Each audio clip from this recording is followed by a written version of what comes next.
गृह युद्ध। जी हां दर्शकों, आप देख रहे हैं देश का सवाल। कभी पूरी दुनिया को स्ट्रेटेजिक डेप्थ का पाठ पढ़ाने वाला पाकिस्तान आज खुद अपने ही घर में घिर गया है। बलूचिस्तान धधक रहा है, खैबर पख्तूनख्वा में हमले थम नहीं रहे हैं, अर्थव्यवस्था दबाव में है और अब पाकिस्तान के सबसे प्रभावशाली धार्मिक नेताओं में से एक मौलाना फजल रहमान सीधे सेना प्रमुख जनरल आसिम मुनीर को चुनौती दे रहे हैं। सवाल सिर्फ एक बयान का नहीं दर्शकों, सवाल पाकिस्तान की सत्ता के उस मॉडल का भी है जिसमें हमेशा कहा जाता रहा है कि असली ताकत संसद में नहीं बल्कि जीएचक्यू में बैठी है। लेकिन अगर अब उसी व्यवस्था पर पाकिस्तान के भीतर से सवाल उठ रहे हैं तो क्या यह एक बड़े बदलाव की आहट है? क्या बलूचिस्तान पर इस्लामाबाद की पकड़ कमजोर पड़ रही है? क्या पाकिस्तान की सेना एक साथ कई मोर्चों पर दबाव झेल रही है? और क्या पाकिस्तान के अंदरूनी उथल पुथल पूरे दक्षिण एशिया की राजनीति दर्शकों और उसकी सुरक्षा को प्रभावित कर सकती है? क्या पाकिस्तान की सबसे कठिन लड़ाई अब सीमा पर नहीं बल्कि अपने ही घर के भीतर है?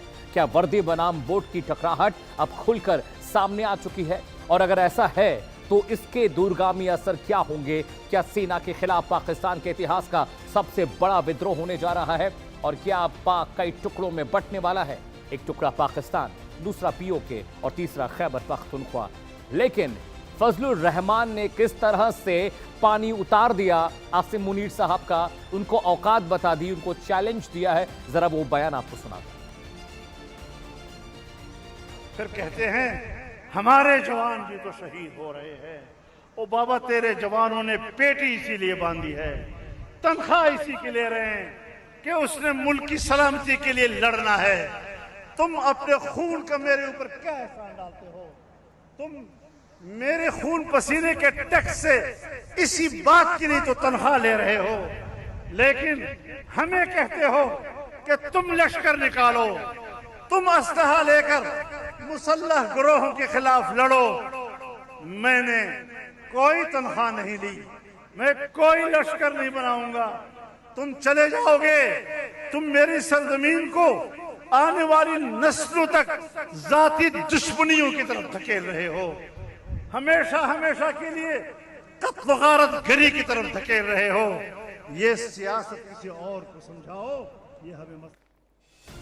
आपने फजल रहमान को सुन लिया, आप देश का सवाल भी सुन लीजिए दर्शकों, जिस पर हम चर्चा करेंगे। जी हां, देश का सवाल नंबर 1 आपकी स्क्रीन पर। क्या पाकिस्तान की अंदरूनी लड़ाई भारत के लिए रणनीतिक मौका है? क्या भारत को इसका फायदा उठाना चाहिए? सवाल नंबर 2 आपकी स्क्रीन पर। क्या बलूचिस्तान ने इस्लामाबाद के कंट्रोल को ठुकरा दिया? सवाल नंबर 3 जिस पर हम चर्चा करेंगे, क्या आसिम मुनीर पाकिस्तान के सबसे विवादित आर्मी चीफ बन गए हैं और अब उनसे कंट्रोल नहीं हो रहा है पाकिस्तान? सवाल नंबर 4 आपकी स्क्रीन पर। क्या पाकिस्तान की सबसे बड़ी कमजोरी अब उसकी अपनी ही फौज बन गई है जो चीजों को बेतरतीब तरीके से हैंडल नहीं कर पा रही?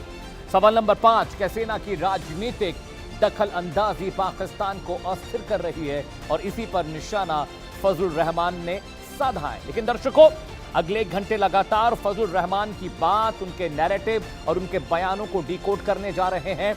लेकिन सबसे पहले आपको मैं बताऊंगा कि फजल रहमान ने क्या कुछ कहा और कैसे उन्होंने आसिम मुनीर साहब को राजनीति का कहरा पढ़ाया और कह दिया कि राजनीति करनी है साहब तो वर्दी उतारिए, ये बिल्ले कंधों पर लगा के, छाती पर मेटल लगा के आप राजनीति मत करिए। जी हाँ, फजल रहमान ने क्या कहा आपकी स्क्रीन पर है, अगर राजनीति करनी है तो वर्दी उतार कर चुनावी मैदान में उतर जाइए, सेना की वर्दी में राजनीति मत करिए।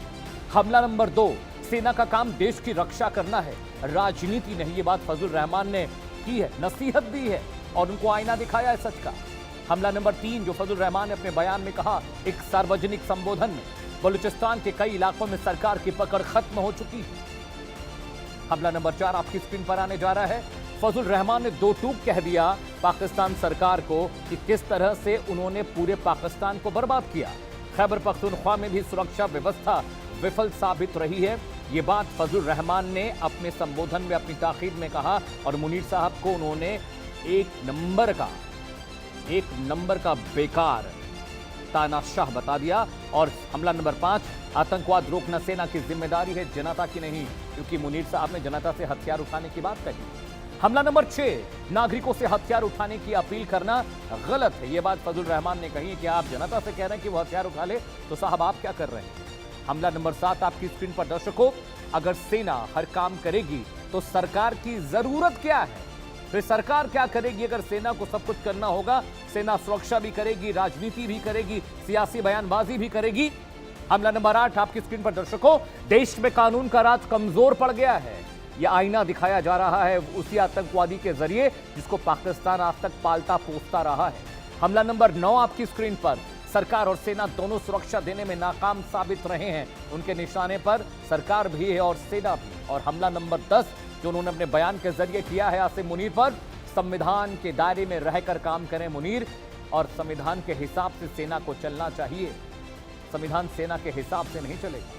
हमला नंबर 11 जो उन्होंने अपने बयान में दिया, उन्होंने कहा बलूचिस्तान के हालात पर सेना विफल रही है, वहां पर हार का सामना करना पड़ा है क्योंकि मुनीर साहब की सेना ना तो बलूचिस्तान को कंट्रोल कर पाई, ना बीएलए विद्रोहियों को।